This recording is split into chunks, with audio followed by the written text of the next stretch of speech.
ये आप जरा पढ़ें गौर से, वेरी इंपॉर्टेंट। अहम खबर है, पाकिस्तान नेशनल शिपिंग कॉरपोरेशन के 30% शेयर्स फरोख्त कर दिए गए हैं। इदारे फरोख्त करते करते हालत ये पहुंच गई, शिपिंग कॉरपोरेशन का इंतजाम भी आज नेशनल लॉजिस्टिक्स से NLC को दे दिया। तमाम इदारे फौज के हवाले करके भी ना दिफा सही ना मईशत सही, बंदूक के जोर पर कोई काम भी नहीं नजर आ रहा। ये बखुदा बुरी तरह नाकाम होगा। अगर आप एक इदारे को नहीं चला सकते, आप PI को नहीं ठीक कर सकते, आपने मुल्क को कैसे ठीक करना है? अगर पाकिस्तान के इदारों को बेच बेच कर आप समझते हैं कि आपके मसाइल हल हो जाएंगे, घर के बर्तन बेचो, घर की चीजें बेचो, सर ऐसे नशे ही करते हैं। आज कोई सयाह पाकिस्तान में आना तो दूर की बात है, पाकिस्तानी खुद सयाहत नहीं कर पा रहे।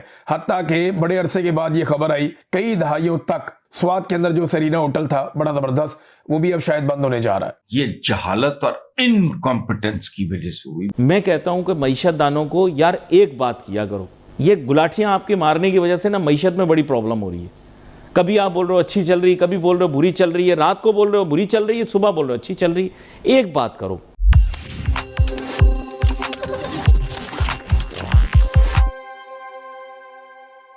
नमस्कार दोस्तों, आप सभी को नए साल की हार्दिक शुभकामनाएं। दोस्तों, पाकिस्तान से एक और मजेदार खबर सामने आई है। बताया जा रहा है कि मुल्ला मुनीर की कंपनी ने पाकिस्तान नेशनल शिपिंग कॉरपोरेशन के 30% शेयर्स खरीद लिए हैं। है ना मजे की बात? अब तो ऐसा लग रहा है कि मुल्ला मुनीर आहिस्ता आहिस्ता पूरे पाकिस्तान को खरीद लेगा। और इस खबर के बाद पाकिस्तान मीडिया का क्या रिएक्शन है, आगे देखेंगे इसी वीडियो में। तो अगर वीडियो पसंद आए तो लाइक करें, शेयर करें और अपनी राय कमेंट में जरूर बताएं। और ऐसे ही खास खबरों के लिए हमारे चैनल को सब्सक्राइब करना बिल्कुल ना भूलें। फिर मिलेंगे अगले वीडियो में, तब तक के लिए धन्यवाद। इदारे फरोख्त करते करते हालत ये पहुंच गई, शिपिंग कॉरपोरेशन का इंतजाम भी आज नेशनल लॉजिस्टिक्स से NLC को दे दिया। तमाम इदारे फौज के हवाले करके भी ना दिफा सही ना मईशत सही, बंदूक के जोर पर कोई काम भी नहीं नजर आ रहा। ये बखुदा बुरी तरह नाकाम होगा। अब दुनिया के जो बड़े बड़े माहिरीन है वो हैरान है कि ये तो हालात इनके इस लेवल पे हैं कि किसी भी वक्त गिर जाएंगे, क्योंकि एक ही काम हो रहा है, कर्जा, उसका सूद, उस पर मजीद कर्जा, उसका सूद, फिर उसका कर्जा, उसका सूद, उसके अलावा कुछ भी नहीं हो रहा। अब सिर्फ बैतुल खला पाकिस्तान में रह गए हैं, इन पर कब्जा करके कुछ आमदनी हो सकती है बड़े छोटे से, और कोई तरीका नहीं है। क्योंकि मईशत इनके लिए इस वक्त सबसे बड़ा मामला बना हुआ, सबसे बड़ा मामला। ये बहुत परेशान है, इनसे जब भी बात करें मईशत करते हैं। इसीलिए मैं मईशत पे ज़्यादा बात नहीं करता हूँ। वही तबाही बर्बादी, वही रीढ़ की हड्डी डैमेज हुई है, चलना फिरना अजाब है। तो खुदा का खौफ खाएं। आप सब लोग जो है ना, अपनी लड़ाइयों में आपने पाकिस्तान का बेड़ा गर्क कर दिया है। पाकिस्तान का बेड़ा गर्क सर कैसे हुआ?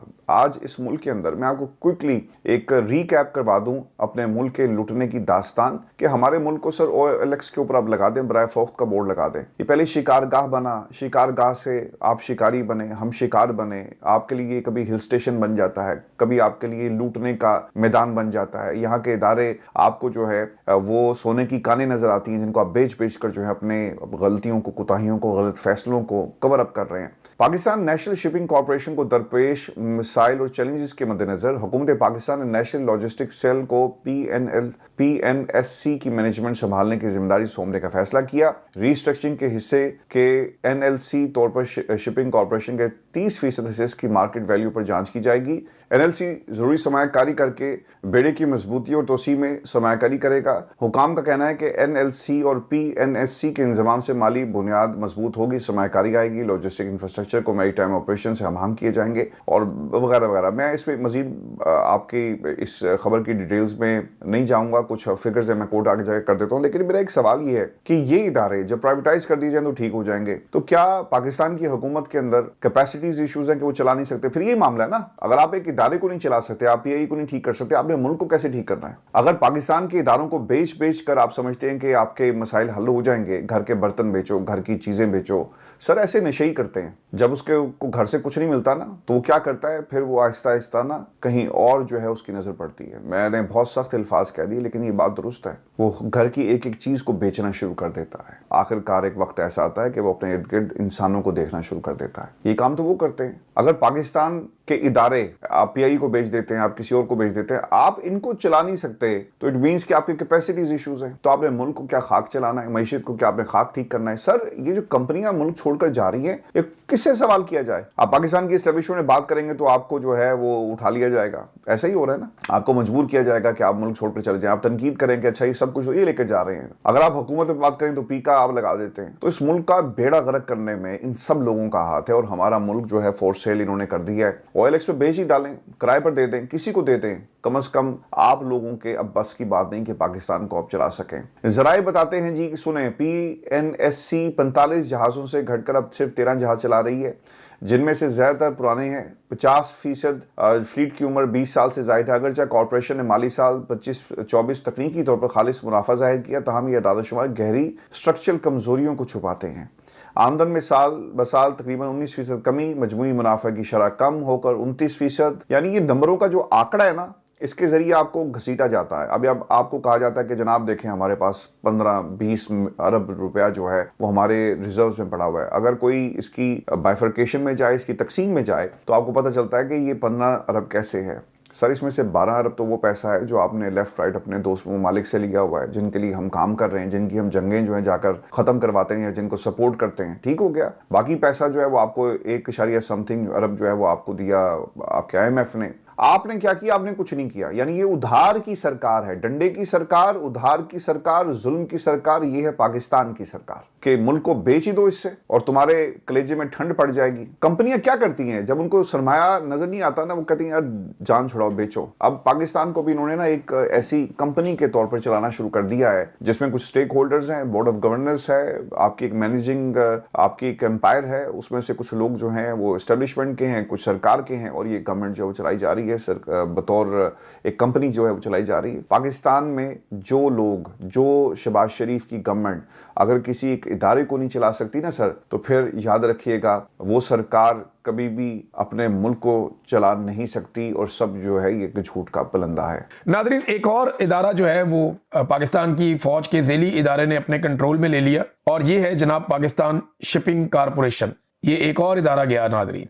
पाकिस्तान शिपिंग कॉरपोरेशन का इंतजाम NLC को सौंपने का फैसला हो गया। ये जो NLC है ये फौज का एक कारोबारी इदारा है और इसने 30% शेयर्स NLC के खरीद लिए थे। यानी अब हो ये रहा है कि फौज के जेरे इंतजाम चलने वाले इदारे जो बहुत मुनाफे में जा रहे हैं, जिनका मुनाफा कभी कम नहीं होता क्योंकि उनका मुकाबला कोई नहीं कर सकता, उनके पास ताकत बहुत है, पॉलिसी वो बनाते हैं, हर चीज को कंट्रोल करते हैं, तो वो इदारे जो फौज के पास हैं, जो बहुत मुनाफे में जा रहे हैं, पहले ही बहुत पैसा बना रहे हैं, वो इदारे आहिस्ता आहिस्ता बाकी इदारों को भी खरीद रहे हैं। थोड़े दिन पहले फौज ने PIA को खरीद लिया, अब वो उनके कंट्रोल में है। अमली तौर पे तो फौज के कंट्रोल में ही है, यानी फौजी कंपनी ने खरीदा तो फौज के कंट्रोल में ही जाएगा। और अब जो है वो एक और फौज का जो इदारा है NLC, उसने पाकिस्तान शिपिंग कॉरपोरेशन को भी खरीद लिया है या ज्यादा शेयर्स ले लिए हैं। अब उसका इंतजाम भी वही संभालेंगे। और यानी आप अंदाजा करेंगे पाकिस्तान के एक इदारे के कारोबारी इदारे आगे जो फर्दर है, यानी एक इदारा ना पाकिस्तान का फौज, उसने आगे अपने इदारे बहुत सारे कारोबारी इदारे बनाए हुए हैं। अब वो जो कारोबारी इदारे हैं वो पाकिस्तान के कौमी इदारों को खरीद रहे हैं। तो ये पाकिस्तान पे नादरीन एक तरह से कब्जा हो रहा है कि फौज के जेरे कंट्रोल जो इदारे हैं वो बाकी इदारों को खरीद रहे हैं। और इसी को शायद मेरे ख्याल में शहबाज शरीफ साहब तरक्की की उड़ान कहते हैं कि एक एक करके कौम के इदारे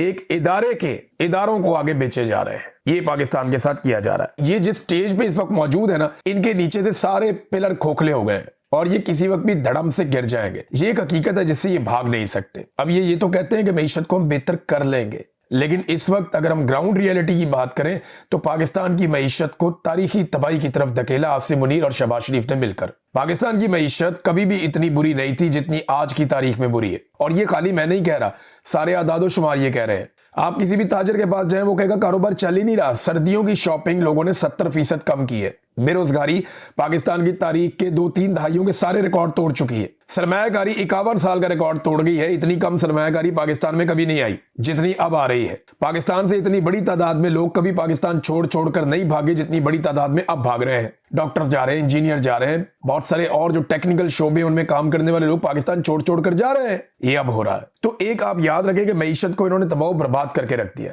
महंगाई इतनी ज्यादा कभी नहीं थी, गुर्बत इतनी ज्यादा कभी नहीं थी। 45% पाकिस्तानियों को गुर्बत की लकीर से नीचे धकेल दिया आसिम मुनीर और शहबाज शरीफ साहब ने मिलकर। अब ये मईशतदारों से कहलवाएंगे कि जनाब, और कहलवा भी रहे हैं कि जनाब आने वाले दिन में चीजें बेहतर हो जाएंगी, लेकिन होनी नहीं है क्योंकि ये गिरावट की तरफ जा रहे हैं। और अब तक इनका रिकॉर्ड बताता है कि 3 साल पहले आसिम मुनीर ने कहा था कि 1 साल में मईशत ठीक हो जाएगी। 3 साल उन्होंने गुजार दिए, 4था साल उनका शुरू है और मईशत ठीक नहीं हुई। कितनी बदकिस्मती है पाकिस्तान की। आपने देखा होगा कि पाकिस्तान के वजीर आजम से लेके नीचे तक जो लल्लू पल्लू सारे इशारे देखें, फलाना देखें, मईशत यूं हो रही है, मईशत यूं जा रही है, टेक ऑफ कर रही। What nonsense. अब ये IMF की मैं बात कर रहा हूँ। उनका कहना है कि इंतजामी खामियों की वजह से गुज़श्ता साल टैक्स हदफ पूरा नहीं हो सका। FBR को बजट में तयशुदा टारगेट के मुकाबले 1.2 खरब रुपए कम टैक्स मिला। IMF के मुताबिक सेल्स टैक्स और दरामदी टैक्स में सबसे ज्यादा शॉर्टफॉल रहा। 850 अरब रुपए की कमी, बाकी 380 अरब रुपए की कमी इंतजामी मसाइल और कमजोर निफाज इम्प्लीमेंटेशन की वजह से हुई। यानी 380 अरब रुपए की कमी ये जहालत और इनकॉम्पिटेंस की वजह से हुई। मैं दो लफ्ज इस्तेमाल करता हूं पाकिस्तान के सियासतदानों के बारे में, करप्ट और इनकॉम्पिटेंट। एक ऐसा आदमी जो अपना काम करने के काबिल ही ना हो। नए साल की मुबारकबाद मुझे लोगों ने, मैंने कहा किस साल की बात कर रहे हो? हम पे तो एक ही साल चल रहा है, 1947 से लेके आज तक पाकिस्तान में एक ही साल चल रहा है। बदहाली का, गुर्बत का, जहालत का, आपस के झगड़ों का, लूट मार का। तो ये क्या नया साल? अब ये जो बात है कि बाकी, मैं कहता हूं बाकी सारी बात आप छोड़ दें, बेशर्मी बेहयाई की बात मत करो। ये जो 25, 26, 27, 28 सब हो गए होंगे, करोड़ पाकिस्तानी जो है कीड़ों की तरह रींग रहे हैं। असल इशारे तो ये है, किसी की भी बक बक बंदा क्या सुनेगा। और जब आप इकोनॉमी में बेहतरी की बात करते हो तो ये बात करना है ही बकवास के मुतराद है। उसकी वजह है, अगर जेन्युइनली चीजें इंप्रूव होती हैं, आम आदमी को कोई रिलीफ मिलता है, उसके चेहरे पे आ जाए, आपको कहना ही नहीं पड़ेगा। खत्म, bye bye, tata, goodbye, गया।